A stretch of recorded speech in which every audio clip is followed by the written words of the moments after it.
Hi everyone, I'm Vanessa Montalban. I am so excited to be invited onto the Writers Workout Conference to get a chance to talk to you about myself, my books, everything writing and reading. The Writers Workout hosts this conference for writers at all levels for free virtual, um, little classes. And I am so honored to have been invited to be a part of this. And yeah, here we go. Um, I wasn't sure how to set this up, so I know my face might cover some of the screen, and I apologize. But to start off, my name is Vanessa Montalban. I am the author of genre bendy mysteries, fantasies, always with a little bit of romance in the mix. Yeah, I like a little bit of the darker side. I want spooky vibes. And as we're going to learn, all my books are very heavily culturally influenced. I'm half Nicaraguan, half Cuban, and that has determined a lot of my writing and my story choices. So today we're going to talk from roots to realms, crafting fictional worlds through cultural inspiration. Everyone is part of a culture, community culture, society culture, national culture. There's so much inspiration to derive from, and I'm going to talk a little bit how you can do that. So let's get started. Okay, so my books, A Tall Dark Trouble, came out in 2023. It is, I usually describe it as a Latine practical magic. It's a murder mystery YA. And I have a little blurb here, so I'll just read it off there. After twin witches predict a murder, they're made a target by a witch hunter with ties to a Cuban cult. To survive, the girls will need to develop their magic and stop the killer, even if it means uncovering their family's dangerous past. Now, February 4, which is just a few days off for me right now as I'm filming, These Vengeful Wishes comes out. And this one is about a Florida Gothic town haunted by a vengeful spirit who lures men into the woods, reveals her grisly skeletal horse face, and unalives them. And it's about the young girl that moves to this small town and is destined to uncover all the secrets. Both of them, the Tall Dark Trouble leans more towards my Cuban culture, and These Vengeful Wishes is a direct interplay between my Nicaraguan culture, because it's based off the folklore of La Segua. And La Segua is that horse-faced creature that lures men into the woods and unalives them. We're going to talk a little bit of how I got into writing.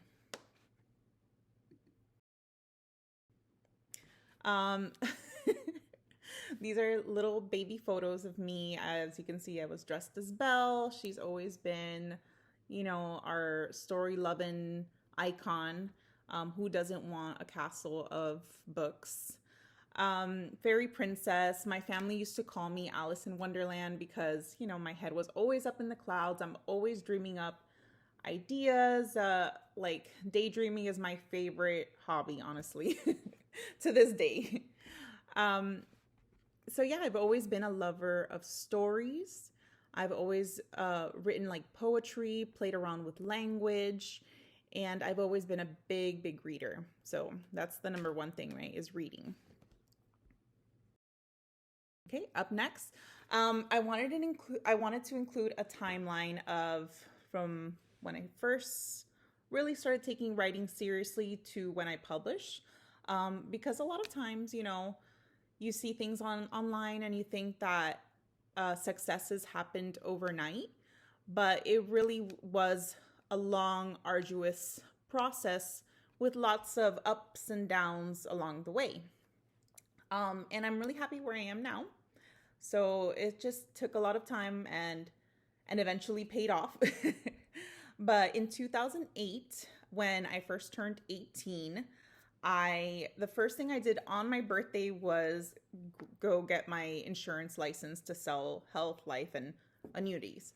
I wanted a trade that I can feel comfortable and fall back on, and I based my career off that for a really long time.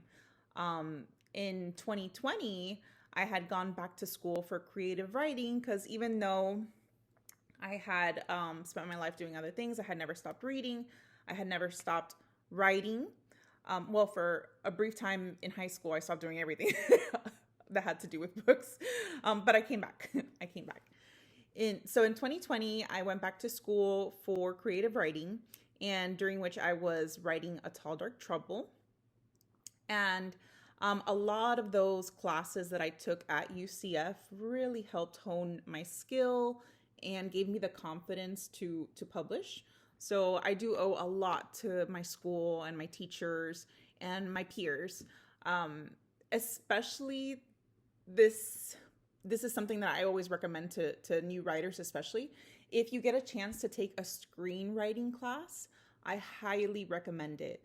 The screenwriting helped me kind of like pare down on excessive fluff and things that maybe you don't need when you're trying to give off exposition. So like of a story, like when you want to give background info or describe a setting, you have to be kind of quick when it comes to like film and screenwriting. So I think that really helped kind of hone in that big idea that I had for A Tall Dark Trouble. Because even though A Tall Dark Trouble is set in a contemporary setting, it's still a very big world with a lot of cultural influences, a lot of outside influences. So screenwriting class, if you get a chance, highly recommend. Then in between like those years, between 2020 and 2020, 2021, I had written a ton of other books. I had an agent that we eventually parted ways. I had a small pub deal that eventually fell through. So like I said, lots of ups and downs, lots of heartbreaks in between. It wasn't just at 2020. I had been writing a lot earlier since then and trying to publish and query. But finally in 2021, I went back when it was Twitter. I did a Twitter pitch contest and I won a query with Danielle Burby. And from there, we hit it off so well. I got my agent and we sold.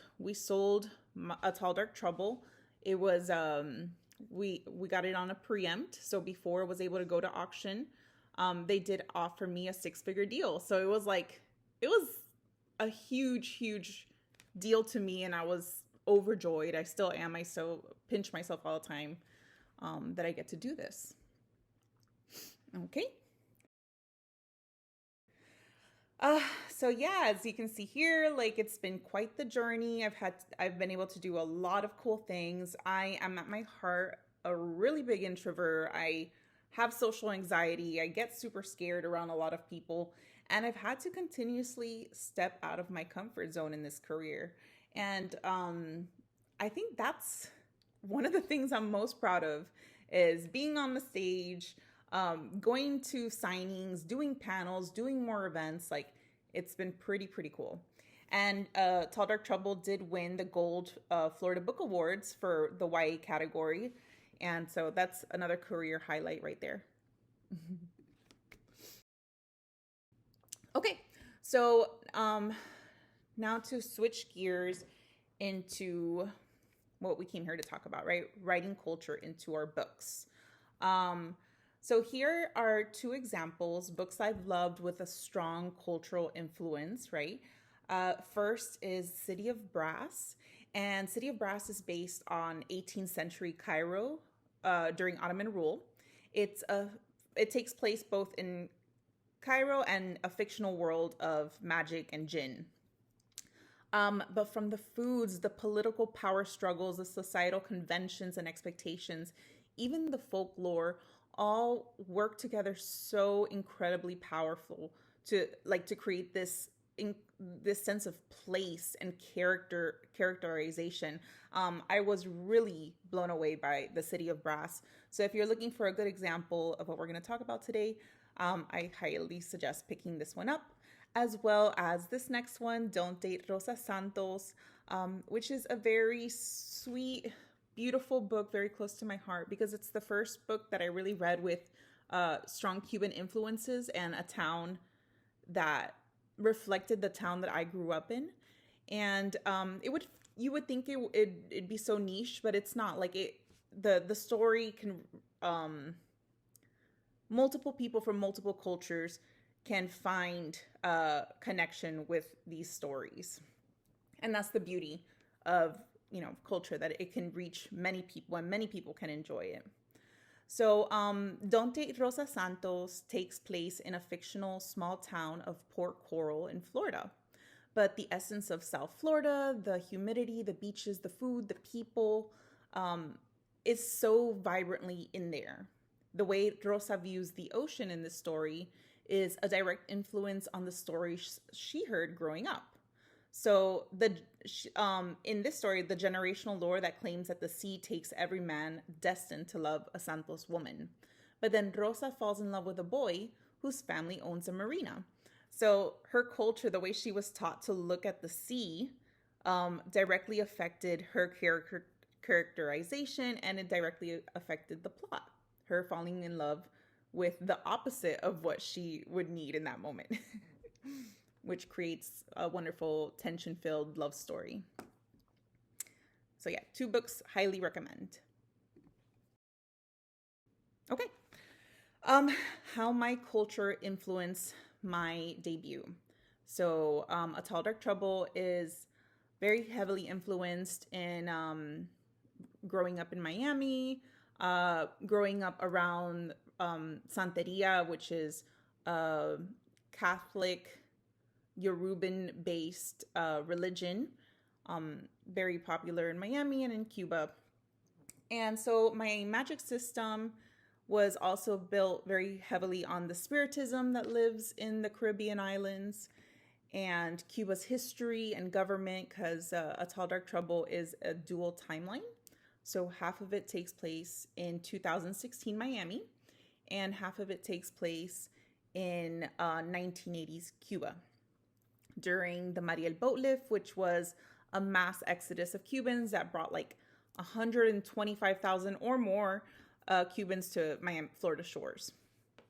Now, as I was growing up, it was very common to like go visit my aunt and she'd read me tarot, or she'd, bathe me in honey, or like little things like that, little superstitions and practices and rituals that really found, like, even without meaning to, it really wove its way into my narrative. Because if my protagonists are going to be living in Miami in my story, then I feel like those are strong influences that they need to have experienced as well. I wanted to build a fantasy world where these things were already part of my characters' lives, almost like a normal aspect of it. The abnormality was the murder aspect. And that's where the plot kind of like pushed forward. So let's go by what is culture, right? In this context, culture refers to the shared customs, traditions, values, stories, and practices of a group of people. It encompasses everything that gives a group its identity, including, first, mythology and folklore. These are the stories people tell to explore their world, like legends, fables, supernatural tales. I'm sure we've all heard urban legends growing up. These are like the stories that are woven into the fabric of our being, right? And who make us who we are. Our characters should also have these kind of stories that they grew up with that should also influence how they think and view the world and what they fear. So traditions and rituals, just like I was talking about with the ones I grew up in Miami. Celebrations, ceremonies, everyday practices such as holidays, rites of passage, or even food preparation, right? The way you prepare food shows a lot about you and your culture. And that's something to explore as you're building your world, as you're having your characters interact in your world. Okay. Next is art and expression, right? Music, dance, clothing, architecture, the crafts that reflect like the spirit of a group This is like these are markers that tie a community together. Um, when, and this is, this is where you got to be careful also to not refer to like stereotypes. But in Nicaraguan culture, it's very common to wear like a rebozo, a shawl. And so when I picture clothing and I'm talking about a Nicaraguan character, I always mention them having a shawl, or not always, certain characters, and when they need it and if it's cold. But these are things to take in mind, right? And the architecture of a place will really, mentioning the architecture of a place will really draw your focus to that place. Like if I mention Art Deco, you Art Deco and sandy beaches and palm trees, like your mind refers to Miami if you're familiar with that area. And some people are, some people aren't. And even if you're not, like it'll paint a picture, a vivid picture for the reader. Values and beliefs. So something else to consider is the morals, the philosophies, the spiritual principles that guide people how they live, right? It's not always just religion. There's certain ways we view the world, certain ways we view right and wrong, and your characters should have a strong sense of like the morals that they grew up with or the morals that they've established themselves and coming into their own power and coming into their individuality. Lastly, we're going to go into community and relationships. So the way people interact, organize families, or approach their community life, right? So in writing fantasy, culture becomes a lens to create immersive worlds that feel alive and relatable. By drawing from real world cultures, whether it's your own or others you've extensively researched, you can craft societies, characters, and stories with emotional depth and authenticity.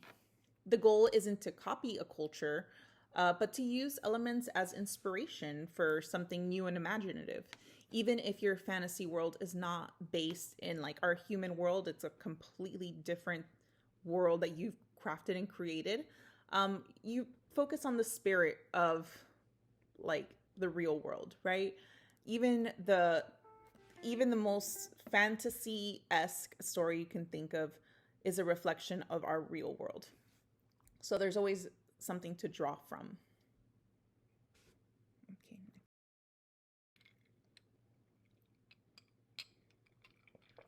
Okay, so this is a preview of the different things we're going to go through. Drawing from cultural traditions to craft unique fantasy elements, using personal and communal experiences to shape fictional worlds and characters, and then practical tips for blending culture and fantasy writing. All right, so first, drawing from cultural traditions to craft unique fantasy elements.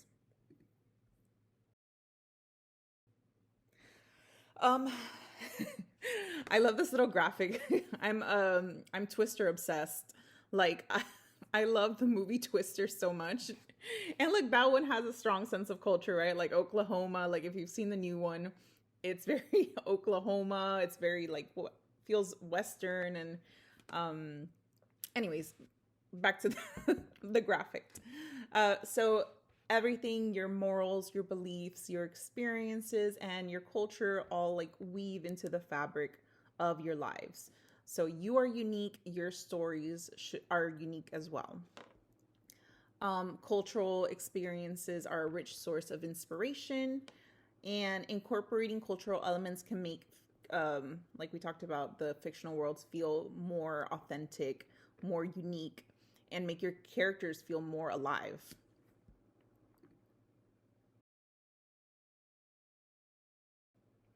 Okay.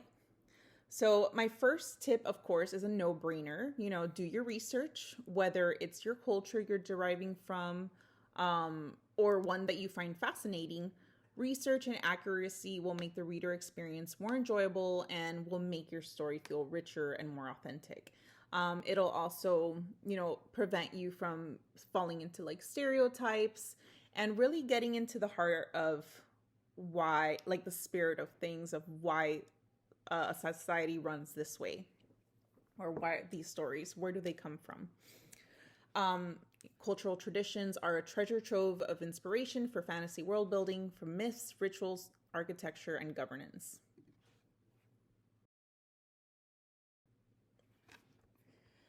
Okay, so examining mythology and folklore to enrich your fantasy world. Why it matters in world building, right? So first, like, think of a cultural story or tradition that you know, and imagine how it could be adapted into a fantasy setting, right? I grew up with the Nicaraguan tale of La Segua. She was like a female boogie woman that, if men didn't behave right, she would lure you into the woods and she would kill you. So that was a source of inspiration for me for my new book, These Vengeful Wishes. Um, so first, they provide why it matters, why folklore matters, is it provides a timeless theme, right? Myths often explore universal themes like love, revenge, power, creation, and destruction. Incorporating these themes can make your fantasy world resonate with readers on a different level. Many cultures have like creation myths, right? That was one of my favorite things to study in anthropology class. Creation myths. Imagine how your fictional world was first formed. Was it crafted by gods, elemental forces, or just birthed from chaos? And how has that evolved in your current society? So folklore also inspires unique character and creatures. Folklore is really known for, its tricksters, monsters, deities. These are things that you can imagine either new from your old for your own world, or borrow from the ones that already exist. Why did they start, right? You could adapt the concept of, I'm trying to think here, La Segua, right? I'm trying to use her as an example. When I first was researching La Segua, I thought she was just like a cautionary tale for like, oh no, okay. So instead of La Segua, there's this other folktale that I know. It's called like the La Carreta Nagua. So this is the story of a death cart that comes at night, and you hear its carriage pulling, and it heralds the like a death, right? This story actually derived from natives in Nicaragua or in different parts of Central America. At night, when they would hear the Spanish colonists coming through town in their carriages, that's how they knew death was coming, because they would enslave the natives. So the folk tales really tell us a lot about the society that we're writing in. They reveal cultural values and structures. Myths often reflect what a culture values, what it fears, such as family, community, or the unknown, or death.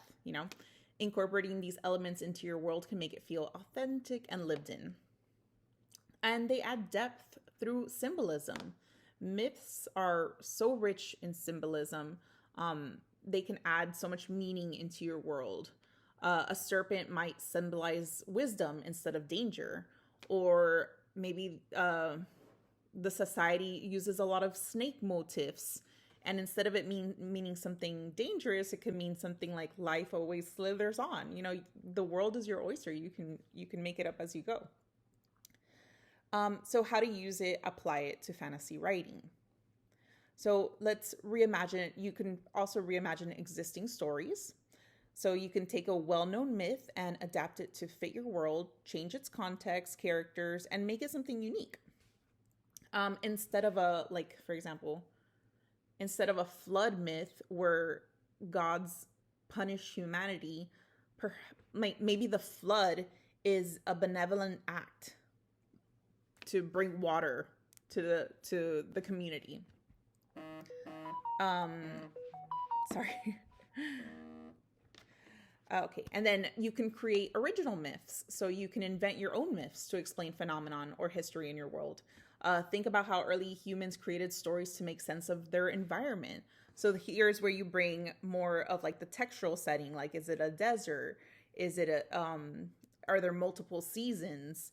And how do your characters react to this? And how do they build stories around this? Because that's how a community communicates with each other, is through stories. Incorporate folklore creatures. So use creatures when you can, like if that's part of your world of magic, or even not, like even if it's set in the contemporary world and there's no magic, humans have wild imagination. So like even think of the creatures that they imagine that they're scared of. Change their abilities, appearance, or motivations. So next, another way to use it, folklore, is to build religions and belief systems around it. Myths often form the basis of religious practices and beliefs. Use this to create faith, rituals, moral codes for your fictional societies. An example of this could be they could worship like a moon deity who grants visions during lunar eclipses. And this leads to like ceremonies every time they have an eclipse, because they're waiting for the deity to reveal something. Your creativity can just go wild there. Lastly, myths can be sources of conflict or motivation in your story. Competing, like not all societies are going to think the same way. So you might have one myth that two nations see very differently, and that causes tension between your worlds. All right, so practical tips. Start your own culture. Think about like the stories that you heard growing up, and explore lesser known myths. Look beyond like the common Greek, Norse myths. There's like the world is really big. Explore African, Caribbean, Asian, indigenous cultures. And it's not to copy. You can derive like the feelings and the emotions surrounding these myths and adapt it to your world. Study like the archetypes, right? Learn about like common mythological archetypes like the hero, the trickster, the wise mentor, and these can be crafted into your characters. Analyze themes and motifs. Like pay attention to reoccurring themes in your story, like the hero's journey, forbidden knowledge, the underworld, heaven, hell, like good, bad, and adapt them and create like new twists. Another way is to combine and transform a mythology and folklore, mix different elements together to create something new. Okay, so the takeaway here is cultural traditions can inspire magical systems, legendary creatures, and fantastical societies that feel fresh and compelling. All right, so now we're going to go into using personal experiences to shape fictional worlds and characters. Unfortunately here, this is not unfortunately, fortunately, this is where the uniqueness comes in, and it really is dependent on you and the stories and tapping into your own emotions, your own feelings, your own memories, right? So here you're going to use your own feelings of like joy, grief,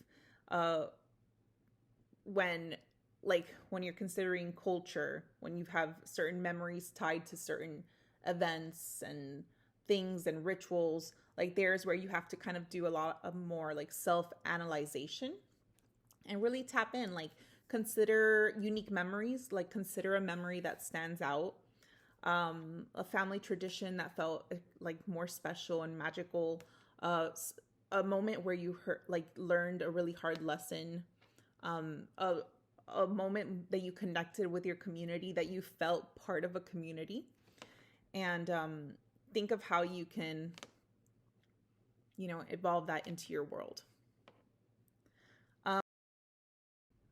Communal experiences. So just what I was talking about, drawing from our shared histories and traditions, Communal experiences shared with family, friends, cultural groups. They add depth and richness to your fantasy world by grounding it in like this collective meaning, right? It gives meaning to things that you can all share together. So first we have like family dynamics, the relationships with your family, such as sibling rivalries, multi-generational bonds. These can inspire like your character relationships or the societal structures within your fantasy world. In A Tall Dark Trouble, for example, there is a generational curse. Each woman, kind of like Nina Moreno's Don't Date Rosa Santos, I also had a love curse in mine. And I think it's because it's such a common trope in Caribbean folklore. So the love curse in mine was more almost like a mental block because um, each woman believed that they were unlovable, each generation of woman, and it was passed down. And it's like, it's a symbolism for generational trauma that gets passed down, especially when things aren't communicated, which is, you know, uh, often talked about theme in Hispanic literature. So that's how I adapted that to my world. Um, let's think of community celebrations when we're crafting our worlds, right? Like festivals, weddings, religious ceremonies from your community can really inspire world building details, magical holidays to form like unique forms of worship and communal like togetherness. Um, an example is like a vibrant carnival from your culture might translate into an annual celebration where the spirits of the dead come past the veil and come to the living, and that's the one day a year that they can meet and you can see your ancestors, especially if your community or your culture is very tied to like ancestral ancestral worship or paying homage to your ancestors. That can really play a part in your world. The struggles and triumphs, right? So the shared experiences as a community that we face through hardships and joys, like migration, resilience after a disaster. Think of like the fires happening in California. How does that community come together when times of crises arrive? Activism, all these can inform like the themes of your story. A story about a war torn land being rebuilt could draw on your community's history of survival and resilience. And then, you know, back to oral traditions and folklore. Stories that are passed down through your community are a treasure trove of inspiration. All right.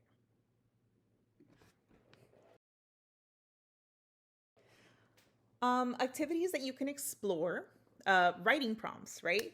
Memory mapping. So if you have a chance, write down 5 formative memories from your life. For each, brainstorm how they can inspire a setting, a character, or a conflict in your story. A community sketch, right? Describe your community's values, their traditions or struggles. How could these shape the culture of a fictional society?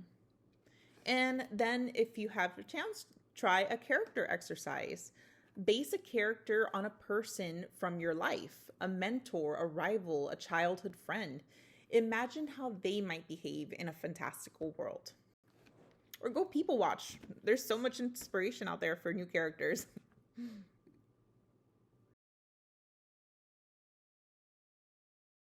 All right, so practical tips for blending culture into fantasy writing. I know I already brought this up. I'm sorry, but it's just so important. Research is so important. You can read books from that other culture, even cookbooks. You know, cookbooks is a great way to see how that culture eats, and even if it's your own, you would be surprised what you can learn. We are not a you know like uh, a culture is not a monolith, so things are syncretized as people move from one land to another. You can learn so much about your own culture.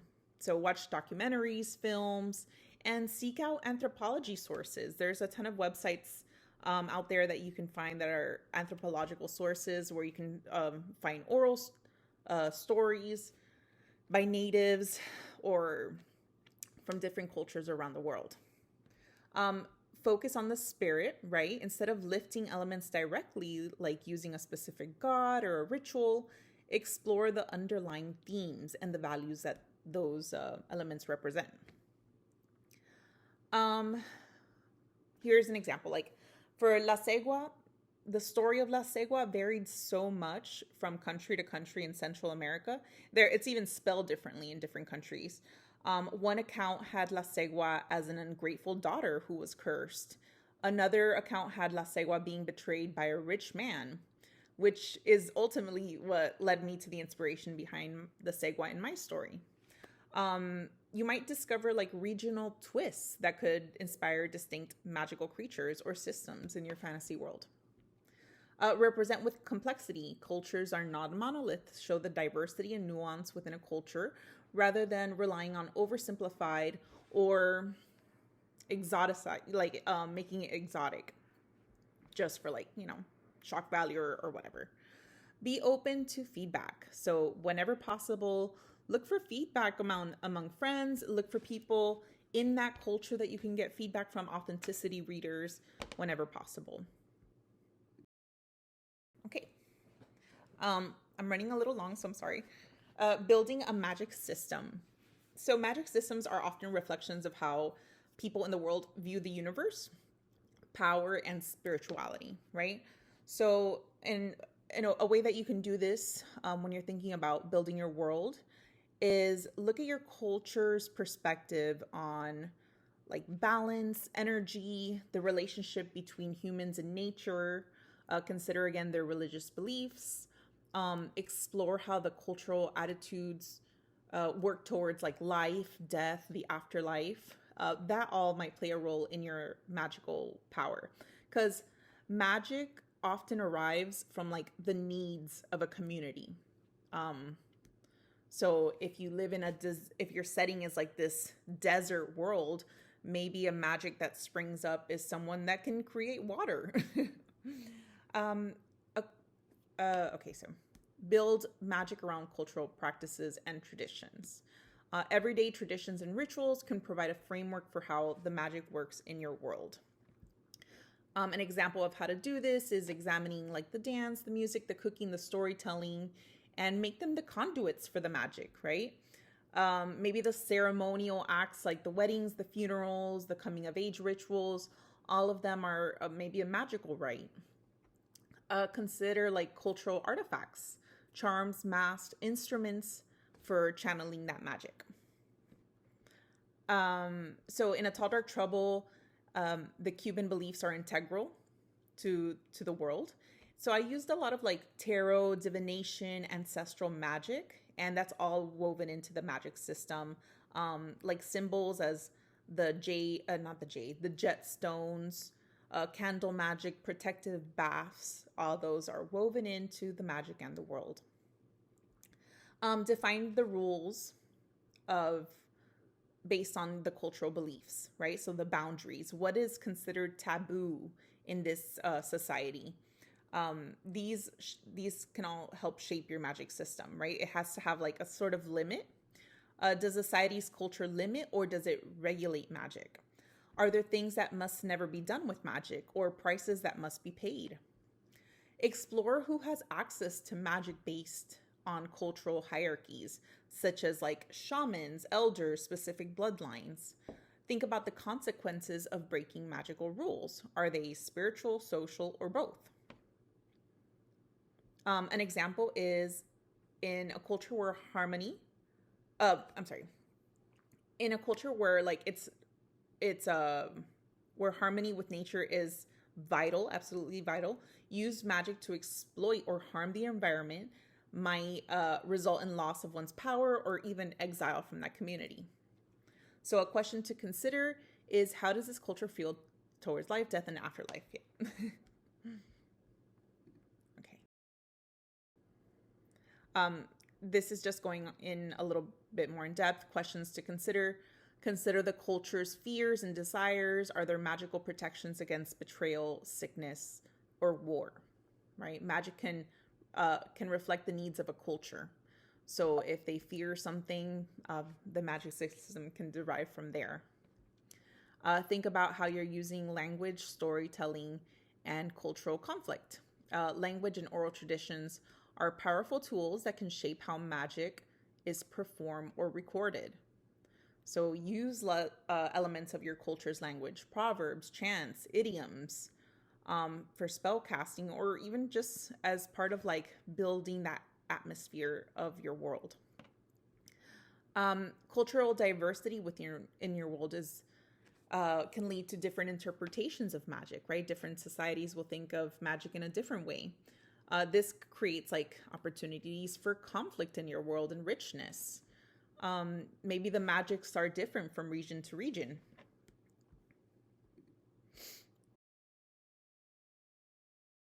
Okay.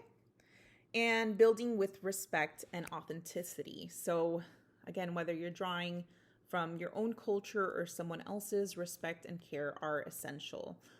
We want to avoid appropriating or misrepresenting cultural elements. If you're writing outside your culture, do thorough research and consult sensitivity readers.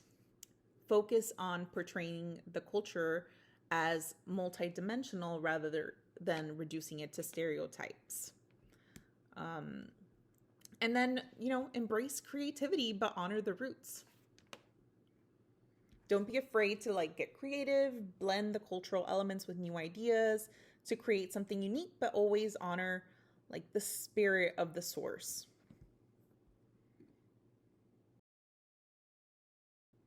Um, this is just a worksheet. I'm not going to go through it. This is basically everything we've gone through, but with like little prompts that you can do if you have a chance to like screenshot this, or if you want to go ahead and try any of these things, you can. I'm sorry my head is in the way of this last one. It's choose one idea from this workshop that excites you the most.